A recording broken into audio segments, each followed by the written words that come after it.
Education here at Sun can be an excellent choice for any students. Telugu ప్రేక్షకులు నమస్కారం. ప్రస్తుతం మనతో మాజీ మంత్రి కళా వెంకట్రావు గారు ఉన్నారు. సార్, సుపరిపాలనలో తొలి అడుగుంటూ ప్రజల్లోకి వెళ్తున్నారు, ఎలాంటి ఆదరణ లభిస్తుంది? సుపరిపాలనలో తొలగంటూ ప్రజల్లోకి వెళ్తున్నారు, ఎలాంటి ఆదరణ లభిస్తుంది? సుపరిపాలన తొలి అడుగు అనేటటువంటిది కని విని ఎరిగినటువంటి ఆదరణ ఉంది. మేము 83లో ఎమ్మెల్యేలం. మొదటిసారిగా ₹2 కిలో బియ్యం పథకం పెట్టినప్పుడు, అదేవిధంగా చీరా దోవతి, పెర్మనెంట్ ఇల్లు, ఈ 3 పథకాలు అప్పుడు పెట్టడం జరిగింది.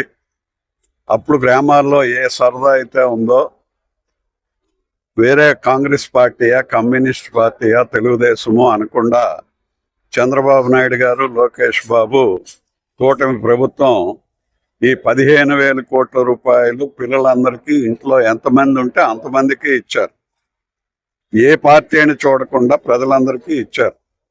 ఆంధ్రప్రదేశ్ ప్రజలందరి తాలూకా సంక్షేమమే ధ్యేయం అనే విధంగా ఈ పథకాన్ని తీసుకొని మేము ఎక్కడికి వెళ్ళినా బ్రహ్మరథం పడుతున్నారు. ఎక్కడ కూడా ఏ పార్టీ వాళ్ళు కూడా బయటకు వచ్చి అడ్డుకునే పరిస్థితి కానీ, ఆస్కింగ్ కానీ, క్వశ్చన్ వేయడం కానీ చూడనటువంటిది 43 ఏళ్ళలో ఆ బియ్యం పథకం స్టార్ట్ అయినప్పుడు చూసాం. మళ్ళీ ఇప్పుడు అంత ఆప్యాయత, ఆదరణ చూస్తున్నాం. ఇదంతా చంద్రబాబు నాయుడు గారు, లోకేష్ బాబు గారు ఈ సూపర్ 6 ఏదైతే ఉందో ఆ సూపర్ 6లో ఇంతవరకు 5 అయ్యాయి. ఇంకా అందులో లేని కూడా కొన్ని పూర్తి చేశారు. చేస్తున్నామని చెప్పారు. నిన్న జగన్మోహన్ రెడ్డి ట్వీట్ చేశారు, రాష్ట్రాన్ని అప్పులమయం చేశారు, మంగళవారాన్ని అప్పుల వారం చేశారు మీ కూటమి సర్కార్. జగన్మోహన్ రెడ్డి అనేటటువంటి ఆయనకి ఆయన తాలూకా బోనాఫైడ్స్ ఏంటనేది మనందరికీ తెలుసు. బోనాఫైడ్స్ అంటే ఆయన మనస్తత్వం కానీ, ఆయన పనితీరు కానీ, ఆయన కానీ ఒకసారి ప్రజలు అందరం ఎక్కిస్తే అందరికీ ఏం చూపించారు, ఎవరిని ఏ విధంగా మనుషుల్ని బాధ పెట్టారు, ఏ విధంగా వాక్ స్వాతంత్ర్యాన్ని కాలు రాశారు, ఏ విధంగా రాజ్యాంగాన్ని భ్రష్టు పట్టించారు, రాష్ట్రాన్ని విధ్వంసం చేశారు. అందుకు వాళ్ళ గురించి మనం ఎక్కువ చెప్పుకునే కన్నా ఎంత తక్కువ చెప్పుకుంటే అంత మంచిది. ఇంతకు మాట ఉన్నారు, ₹2 కిలో బియ్యం. ఆ రోజు మీరు మంత్రివర్గంలో ఉన్నారు, సీనియర్ నేత కళా వెంకట్రావు. అప్పుడు ఇలాంటి పథక రచన చేసేటప్పుడు ఎన్టీఆర్ మీ అందరితో ఎలాంటి సంభాషణలు జరిపారు? ఇలాంటి పథకాన్ని అప్పట్లో ఎలా బిల్డప్ చేశారు? ఎన్టీ రామారావు గారు కూడా ఈ దేశంలో సంక్షేమ పథకాలను ప్రవేశపెట్టింది తెలుగుదేశం పార్టీ. మా వ్యవస్థాపక అధ్యక్షుడైనటువంటి ఎన్టీ రామారావు గారు, ఆయన ఎప్పుడు కూడా పార్టీని ప్రజాపక్షం, ప్రజల పక్షం, అదేవిధంగా పేదల పక్షం వహించేటటువంటి పార్టీ తెలుగుదేశం పార్టీ. దాన్ని 3 పువ్వులు 6 కాయల కింద 20 సంవత్సరాలు ముఖ్యమంత్రిగా పనిచేస్తూ ఎన్టీ రామారావు తర్వాత పార్టీని నడిపినటువంటి వ్యక్తిగా చంద్రబాబు నాయుడు గారు ఈ రోజున ప్రజలు మన్ననలు పొందుతూ ఇప్పటికి కూడా ఇంక ఈ పార్టీని లోకేష్ భుజస్కంధాల మీద పెట్టి మరొక 40 ఏళ్ళు నడిపేటటువంటి కార్యక్రమాన్ని, ఆ విధంగా అభివృద్ధి, సంక్షేమం 2 కళ్ళుగా తెలుగుదేశం పార్టీని ముందుకు తీసుకువెళ్తున్నారు.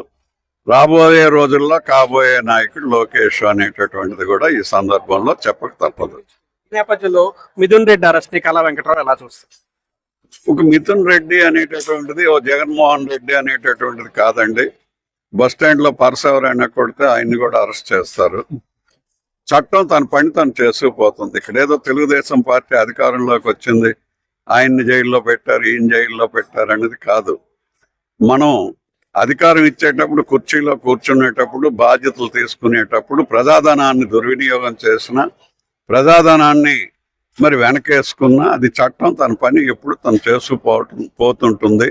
ఆ విధంగా చట్టానికి, రాజ్యాంగానికి స్వేచ్ఛ వచ్చింది కాబట్టి దొంగలందరూ అరెస్ట్ అవుతున్నారు. మంత్రివర్గ విస్తరణాంశం మళ్ళీ తెరపైకి వచ్చింది. కళా వెంకట్రావు అభిమానులందరూ ఆశగా చూస్తున్నారు, మా నాయకుడికి మంత్రి పదవి ఎప్పుడు. ఇది చీఫ్ మినిస్టర్ గారు ప్రెరగేటివ్ అండి. పార్టీ చీఫ్ మినిస్టర్ గారు ఎప్పుడు ఎవరు ఏం చేయాలంటే ఆయన చేస్తారు. అందుకు దీని మీద ఎవరికి మాట్లాడే అర్హత కానీ, హక్కు కానీ లేదు. ఏది చెప్పాలన్నా సీఎం గారు, పార్టీ నాయకుడు ఏది చెప్పినా మా శిరోధార్యం. కళా వెంకట్రావు అభిమానులందరూ ఇన్ని రోజులు కళా వెంకట్రావు గారికి ఓటేసారు, రామ్ మల్లిక్ నాయుడు గారికి ఓటేయాలని ఆశగా చూస్తున్నారు. మీరెప్పుడు ఆయన్ని మెయిన్ ఫ్రేమ్ లోకి తీసుకొస్తారు? ఏమైనా ఆలోచనలు ఉన్నాయా కళా వెంకట్రావు గారు? ఎవరిని తీసుకొస్తామంటే నాయకులు ఎవరు అది వాళ్ళ తాలూకా పనితనాన్ని బట్టి దాన్ని బట్టి వస్తారు. రామ్మోహన్ నాయుడు గారు ప్రజలతో మమేకమై కార్యకర్తలతో మమేకమై నాన్ కాంట్రవర్సీ యాక్సెప్టెన్స్ రెండింటితో ముందుకెళ్తున్నాడు కాబట్టి అది ప్రజలు పార్టీ నిర్ణయిస్తారు.